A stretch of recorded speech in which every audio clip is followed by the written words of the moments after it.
কি এত সন্ধে হয়ে গেল, উনি এখনো বাড়িতে এলেন না? এ জানে বাবা, আজকে রাজসভায় কি এত বৈঠক চলছে? যাই, আমি বরং বাচ্চাগুলোর একটু খোঁজ লাগাই। হ্যাঁ, এই গুলটে, তোরা একটু দাদুর খবর নিয়ে আয় তো। সেই সকালে গেছে, এখনো তোদের দাদু আসলো না। আমি তো কিছুই বুঝতে পারছি না। ঠিক আছে দিদা, আমরা এক্ষুনি খবর নিয়ে আসছি।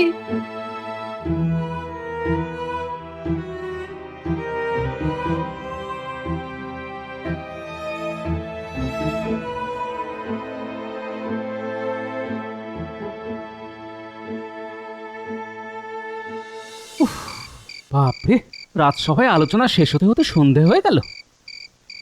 না, কিছু একটা করতেই হবে। বেটা মন্ত্রী আমাকে ভেবেছিল ফাঁদে ফেলে মজা লুটবে, কিন্তু উল্টে মন্ত্রীকেই ফাঁসিয়ে দিয়েছি। কি গো দাদু, তুমি কি নিজের ঘর বাড়ি সবকিছু ভুলে গেলে নাকি? দিদা তো চোখের জল ফেলে ফেলে বন্যা এনে দেবে এবার। আরে আজকে রাজসভায় দীর্ঘ আলোচনা ছিল রে। শোন, তোদের সাথে যখন দেখা হলো তখন ভালোই হয়েছে। না না দাদু, তুমি বলার আগে আমাদেরও তোমার সাথে অনেক কথা আছে। তুমি আমাদেরকে না বলে নিজের বাড়িতে ধুমধাম করে পুজো করছো শুনলাম। আরে না না, আমি বাড়িতে পুজো করছি না। মন্ত্রী আমাকে বিপদে ফেলার জন্য ওসব বানিয়ে বানিয়ে নিশ্চয়ই বলেছে। যাই হোক, আমিও প্যাঁচে ফেলে মন্ত্রীকেও বিপদে ফেলে দিয়েছি। এই বলেছে দাদু, আমরা তো গ্রাম জুড়ে লোকজনকে নিমন্ত্রণ করে ফেলেছি। সে ভালোই করেছিস, ভালোই করেছিস। কারণ পুজোর খরচা আমি দিলেও লোকজনকে প্রসাদ খাওয়ানোর দায়িত্ব মন্ত্রী মশাইয়ের। তোমার বাড়িতে পুজো হবে, মন্ত্রী মশাই খাওয়াবে, পুরো ব্যাপারটাই কিরকম খিচুড়ি হয়ে যাচ্ছে। শোন, পুজোটা আমার বাড়িতে না, রাজবাড়িতেই হবে। আমি পুজোর বন্দোবস্ত করব, আর মন্ত্রী মশাই খাওয়ানো দাওয়ানোর যাবতীয় খরচা দেবেন। কিন্তু আমরা তো সবাইকে তোমার বাড়িতে আসতে বলে দিয়েছি। তোরা সবাইকে বলে দিবি আমাদের বাড়ির পুজোটা একেবারে রাজবাড়িতেই হচ্ছে, আর পুজোতে সকলের জন্য দারুণ খাওয়া দাওয়ার বন্দোবস্ত রয়েছে। সবাই যেন এসে পুজো দেখে পেট পুরে খেয়ে যায়। আচ্ছা দাদু, আমরা তোমার কথা মতন আবার সকলের বাড়িতে বাড়িতে গিয়ে পরে আসবো। যা, তাড়াতাড়ি চলে যা, আর দিদাকে বলে দিস দাদুর একটু দেরি হবে। আমাকে এখন একটু অন্য কাজে যেতে হবে। ঠিক আছে দাদু।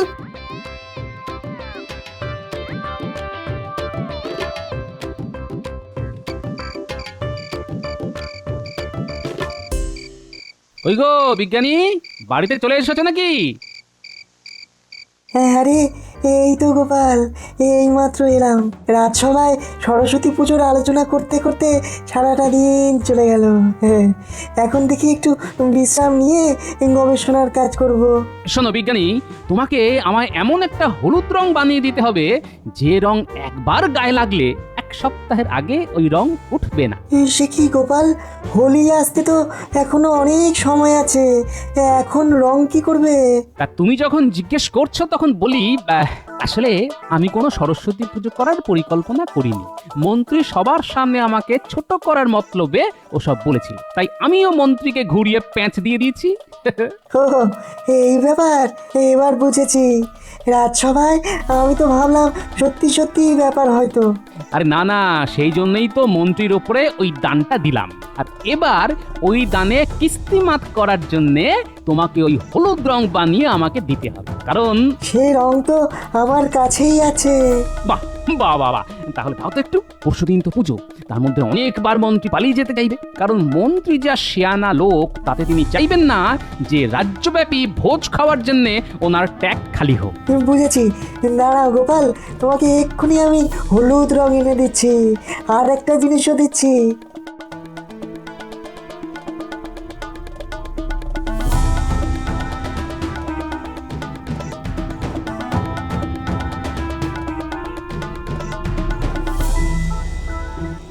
এই নাও গোপাল, এই নাও হলুদ রং, আর এই যে একজোড়া দস্তানা। রং যে মাখাবে সে যেন অবশ্যই এই দস্তানা পরে মাখায়, নইলে কিন্তু তার হাত থেকেও সপ্তাহখানেক রং উঠবে না। আচ্ছা বিজ্ঞানী, তোমাকে যে কি বলে ধন্যবাদ জানাবো সেটা বলে বোঝাতে পারবো না। আর ঠিক আছে, ঠিক আছে, আর কেউ থাকুক না থাকুক একটা কথা মনে রেখো যে আমি তোমার পাশেই আছি। হ্যাঁ, এই কারণের জন্যই তো তোমার উপরে এত ভরসা করি বিজ্ঞানী, আর কোনো দরকার পড়লেই তোমাকে বলি।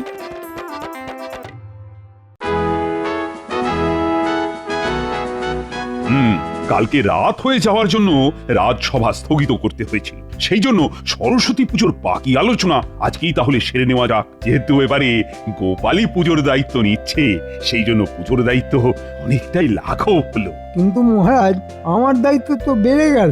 এ কি বলছো মন্ত্রী, তুমি তো নিজে থেকেই দায়িত্ব নিয়েছো ভোগ খাওয়ানোর। হ্যাঁ মহারাজ, আমি যখন মন্ত্রীকে আমার পুজো করার কথাটা বললাম, ঠিক তখনই মন্ত্রী মশাই আমাকে বললেন যে ওনার মনে অনেক ভক্তি, তাই উনি ভোগ খাওয়ানোর দায়িত্ব নেবেন। কিন্তু মহারাজ, কোনো কিন্তু নয়, কথা যখন দিয়েছো তখন তোমাকে তো দায়িত্ব নিতেই হবে। আমি সব চাল ডাল আলু সবজিওয়ালাদের বলে রাখো, ওরা জিনিসপত্র দিয়ে যাবে, আর তুমি শুধু ওদেরকে মূল্যটা ধরে দিও, তাহলেই হবে। ঠিক আছে মহারাজ। মন্ত্রী মশাই যেভাবে মুখ ভার করছে তাতে মনে হচ্ছে মন্ত্রী মশাইয়ের কোনো ইচ্ছেই নেই, তাহলে কাজটা করতেই হবে। আচ্ছা গোপাল, একটা কথা শোনো, রাজবাড়িতে পুজোর সমস্ত বাসন কুসন আছে, তাই তুমি শুধু পুজোর বাজার আর বাকি জোগাড়ের ব্যবস্থা করো। আর সবাই কিন্তু গোপালকে পুজোর কাছে সাহায্য করো। নিশ্চয়ই মহারাজ। ব্যাস ব্যাস, তাহলে গোপাল যাও কাজে বেরিয়ে পড়ো, বাজার দোকান প্রতিমা আনা। হ্যাঁ মহারাজ, এক্ষুনি যাচ্ছি। ভাইয়া, সব প্রস্তুত তো? আরে হ্যাঁ হ্যাঁ, সব প্রস্তুত, প্রতিমা সাজানোই আছে, নিয়ে যাও। চলো চলো দাদু চলো। ওরে কি মজা, কি মজা! রাজবাড়িতে দাদুর পুজো! ওরে বাহ বাহ বাহ বাহ, তুইও তো দেখছি আমাদের সভাকবির মতোই ছন্দে কথা বলছিস। হ্যাঁ দাদু, গুলটে না অনেক গুণ, আর মাথায় ভরা গুণ। আই বাজে কথা বলবি না রেপলা। তোরা এখন ঝগড়াটা বন্ধ কর দেখি, তোদের অনেক কাজ করতে হবে বুঝলি। কি কাজ দাদু? আমরা ঠাকুরকে নিয়ে যাই।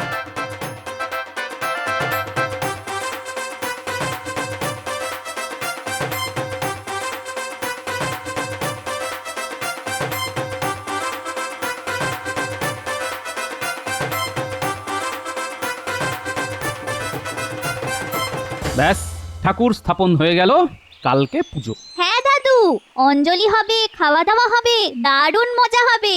আচ্ছা শোন, মন্ত্রীকে যেহেতু ভোজের সব খরচ দিতে হবে, তাই উনি নিশ্চয়ই চাইবে কোনো না কোনো ভাবে সুযোগ বুঝে হাওয়া হয়ে যাওয়া, সেই জন্যে তোদেরকে কিছু জিনিস দিচ্ছি। এগুলো কি দাদু? একটা হচ্ছে হলুদ রং আর একটা দস্তানা। আমরা কি করবো দাদু? শোন, ভালো করে শোন, যেহেতু মন্ত্রী মশাই চেষ্টা করবে যেন তেন প্রকারে পুজোর আগে হাওয়া হওয়ার, তাই তোরা মন্ত্রীর বাড়িতে আগে ভাগে যাবি, গিয়ে এই দস্তানা পরে কাঁচা হলুদের সাথে এই হলুদ রং মিশিয়ে মন্ত্রী মশাইকে মাখিয়ে দিবি, আর কিছু একটা অজুহাত দিয়ে দিবি, ঠিক আছে? ঠিক আছে দাদু, এইসব বুদ্ধিতে আমরা একেবারে সিদ্ধ হস্ত, তোমাকে কোনো চিন্তা করতে হবে না। মন্ত্রী মশাই, আপনি চলেন ডালে ডালে, আর আমি চলি পাতায় পাতায়। এতদিন ধরে আপনার পাশে পাশে থেকে আপনার সব চিন্তা ভাবনা অলপ করে বলে দিতে পারি। যা, তোরা তাড়াতাড়ি কাজে লেগে পড়, যা।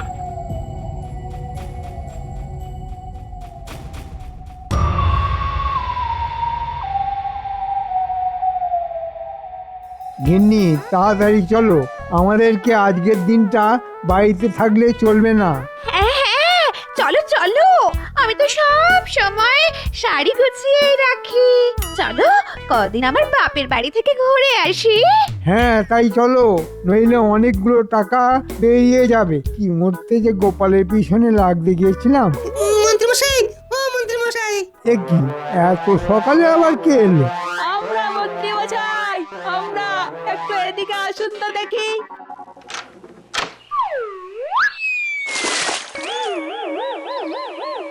হায় হায় হায় রে, সকাল সকাল এটা তোরা কি করলি? আজকে তো সরস্বতী পুজো, ভোরবেলা কাঁচা হলুদ বাটা আর সর্ষের তেল মেখে স্নান করতে হয়, তাহলে সারা শরীর ফর্সা হয়ে যায়।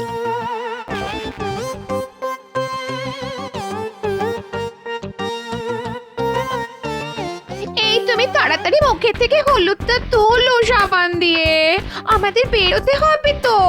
হ্যাঁ হ্যাঁ গিন্নি, এক্ষুনি করছি, নইলে শাশুড়ি মা আমাকে জামাই বলে চিনতেই পারবে না।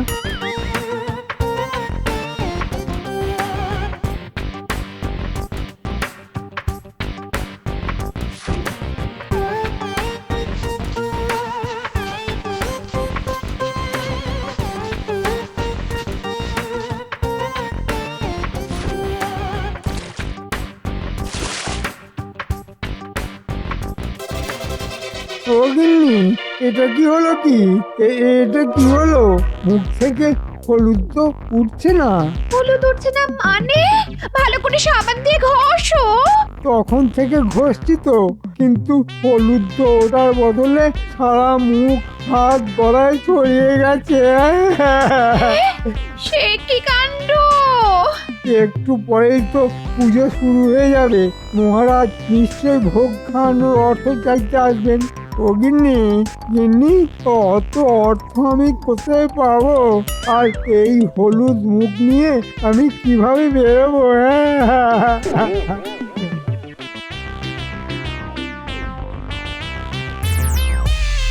এ কি, পুজোর সব জোগাড় তো হয়ে গেল, কিন্তু মন্ত্রী তো এখনো এলো না। মহারাজ, আমার মনে হয় মন্ত্রীমশাইয়ের অনেক খরচের ব্যাপার আছে তো, তাই এখন হয়তো মোহর গুনছে। চলুন চলুন মহারাজ, আমরা দুজনে বরং মন্ত্রীমশাইয়ের বাড়িতে গিয়ে ভোগের জন্য বরাদ্দ অর্থ চেয়ে আসি। হ্যাঁ হ্যাঁ হ্যাঁ, তাই চলো তাই চলো।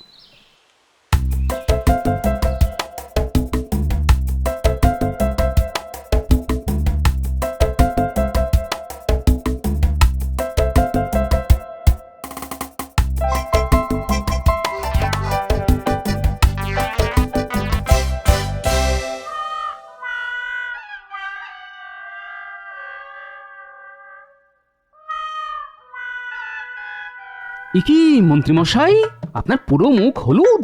এবার এই হলুদ মুখ নিয়ে বাইরে বের হবেন কি করে? মহারাজ, গোপালের নাতি নাতনিরা আমার এই অবস্থা করেছে। এ বাবা, এই মুখ নিয়ে তো তোমার বাইরে বের হওয়া যাবে না। হ্যাঁ মহারাজ, ভেবেছিলাম একটু শ্বশুর বাড়ি যাবো। মানে মানে মানে ওই পুজো মণ্ডপে যাব। এই তো দেখলেন, মুখ ফসকে আসল কথাটা বেরিয়ে গেল তো মন্ত্রীমশাই। আমি রাজসভার মধ্যেই আন্দাজ করতে পেরেছিলাম যে আপনি মনে মনে পালানোর পথ খুঁজছেন। ও সব শুনবো না মন্ত্রী, দাও দাও, ভোগের সব আয়োজন হয়ে গেছে।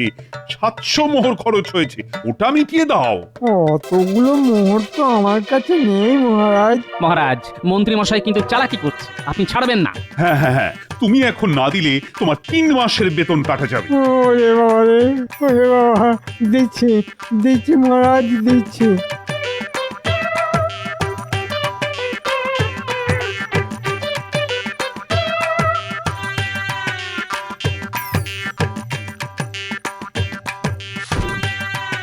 হায় হায় হায় হায়, এতে পরে সব জমানো অর্থ, সব মোহর বেরিয়ে গেল।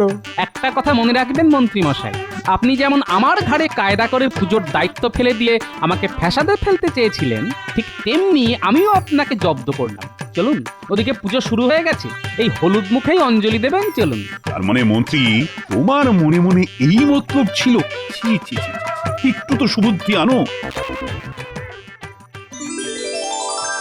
নমো সরস্বতী মহাভাগে বিদ্যে কমললোচনে বিশ্বরূপে বিশালাক্ষী বিদ্যাং দেবী নমস্তুতে। নমো সরস্বতী মহাভাগে বিদ্যে কমললোচনে বিশ্বরূপে বিশালাক্ষী বিদ্যাং দেবী নমস্তুতে। আমার কত খরচ হয়ে গেল। অন্যের বিপদ চাইলে নিজেরই বিপদ হয়। আর ভেবে লাভ নেই মন্ত্রীমশাই, চলুন আমরা একসাথে বসে প্রসাদ খাই। ওই প্রসাদ আমার মুখে ঢুকবে না গোপাল। আচ্ছা গোপাল, তোমার এত বুদ্ধি কি করে? হ্যাঁ, ওই তো মায়ের পুজো করে। মন্ত্রীমশাই, মায়ের কাছে মন ভরে চান যেন আপনার মাথায় একটু বুদ্ধি হয়। নিন নিন নিন, মায়ের সামনে শুয়ে পড়ুন। হ্যাঁ, শুয়ে পড়বো? হ্যাঁ, শুয়ে পড়ুন আর মন ভরে চান যাতে মাথায় একটু বুদ্ধি হয়। যতক্ষণ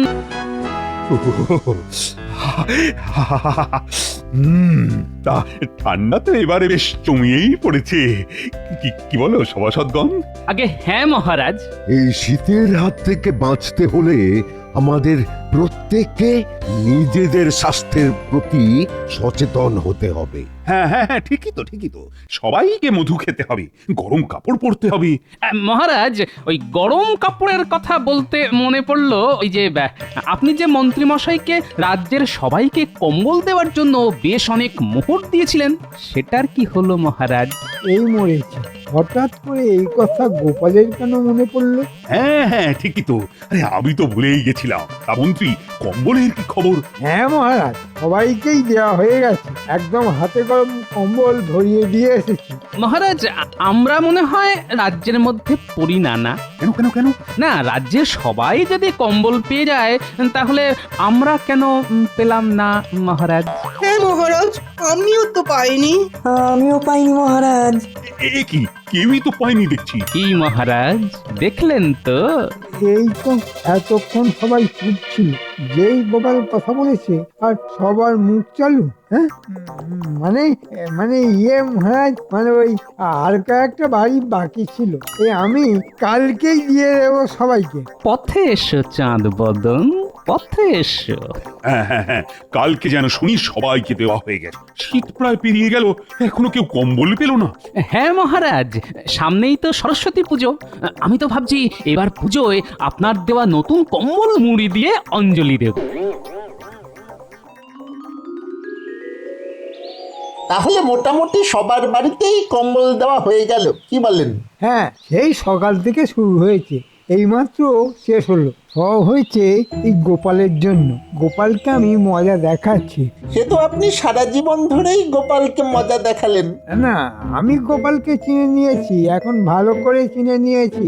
শোন, গোপালের জান প্রাণ হলো ওর ওই ছোট ছোট নাতি নাতনিরা, আর ওই নাতি নাতনিদের দিয়েই গোপালকে জব্দ করতে হবে।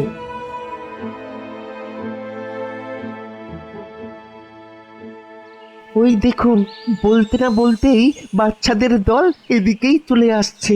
এই যে মন্ত্রী মশাই, দিন দিন সরস্বতী পুজোর চাঁদাটা দিন।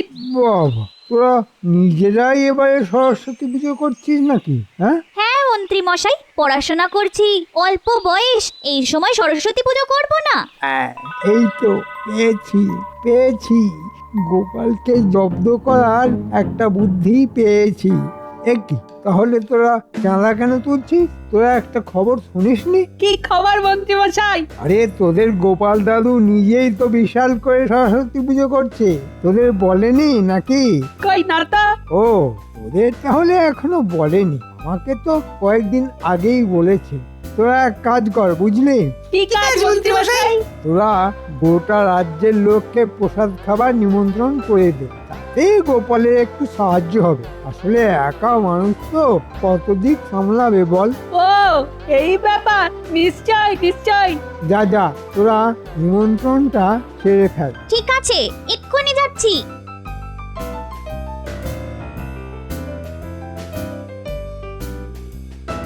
এবার গোপাল, তুমি এই ধাক্কা সামলাবে কি করে দেখো। হ্যাঁ, রাজসভায় আমার পিছনে লাগা, এবার আমার দান তুমি সামলাও।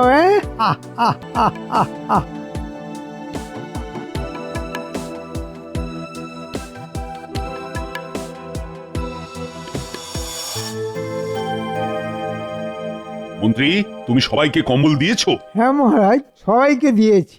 একটা কথা আছে মহারাজ। কি আবার কথা? এবার সরস্বতী পুজোতে আমরা সবাই একসাথে গোপালের বাড়ি যাব। কেন কেন কেন? সরস্বতী পুজোয় গোপালের বাড়িতে কেন? গোপাল আবার কি পুজো করছে না? পুজো মানে একেবারে জাঁকিয়ে পুজো, ধুমধাম করে পুজো। জানেন, গোপাল আমাকে বলেছে ওর যাতে আরো বুদ্ধি হয়, তাই মায়ের কাছে মানসিক ছিল এবছর পুজো করবে। গোপাল, সত্যি তো তোমার এত বুদ্ধির আসল কারণটা এবারে আমি জানলাম। তুমি মা সরস্বতীর বন্দনা করবে, তোমার বুদ্ধি বাড়বে, এ তো খুব ভালো কথা। গোপাল, আমরা যাচ্ছি তো। আর বলবেন না মহারাজ, গোটা রাজ্য জুড়ে সবাইকেই নিমন্ত্রণ করেছে, শুধু আমরাই এখন অব্দি বাকি। তার মানে মন্ত্রীর আমাকে ফাঁসানোর মতলব। ঠিক আছে ঠিক আছে। আসলে মহারাজ, কাল বিকেলে মন্ত্রী মশাই আমাকে বলছিলেন যে আমার এত বুদ্ধি কোথা থেকে আসে। তা আমি তখন বললাম, মা সরস্বতীর পুজো করুন, দেখবেন আপনার মাথাতেও গড়গড় করে বুদ্ধি চলে আসবে। তখন উনি বললেন, ঠিক আছে, তুমি তাহলে পুজোটা করো, আর আমি সবার খাওয়া দাওয়ার খরচাটা দেব, যদি মা সরস্বতী খুশি হয়ে আমার মাথাতে একটু বুদ্ধি দেন। দেখছেন তো মহারাজ, এখন কেমন শুধু আমার কথা বলছে গোপাল। আচ্ছা গোপাল, আমি আবার কবে তোমাকে এই সব কথা বললাম? কেন, কালকেই তো বিকেলে, যখন আমি আপনাকে পুজো করার কথা বললাম। করলাম ঠিক সেই সময়ই তো শুধু ভুলে যান মন্ত্রী মশাই। একটু এই ব্রাহ্মী রস খান, দেখবেন মাথার স্মৃতি শক্তি বাড়বে। গোপালের পুজো, মন্ত্রীর খাওয়া দাওয়া, ঠিক আছে ঠিক আছে। আমি একটা কথা বলি, তোমরা দুজনে মিলে তাহলে রাজবাড়িতেই পুজোটা করো। মন্ত্রী যখন এত লোকজন খাওয়াবে তখন নিশ্চয়ই বড় জায়গারও দরকার হবে। একদম মহারাজ, অনেক বড় জায়গা। এই মন্ত্রীকে ছাড়া যাবে না, না হলে কোথাও পালিয়ে যাবে। মন্ত্রীকে দিয়েই খাওয়ার খরচা তুলবো। আচ্ছা মহারাজ, অনেক ধন্যবাদ আপনাকে। তাহলে আজকে কি সিদ্ধান্ত নেওয়া হলো মন্ত্রী? কি মহারাজ? মানে গোপাল যে পুজোটা করবে সেটা রাজবাড়িতেই হবে, আর গোপালের দায়িত্ব পুজোর জিনিসপত্র কেনা, আর তোমার দায়িত্ব রাজ্যের সবাইকে ভোজ খাওয়ানো। আগে ইয়ে মানে মন্ত্রী মশাই, আমরা জানি আপনি দয়ালু মানুষ, এত লজ্জা পাবেন না। আচ্ছা সভাসদগণ, আজকে তাহলে সভা এইটুকুই থাক।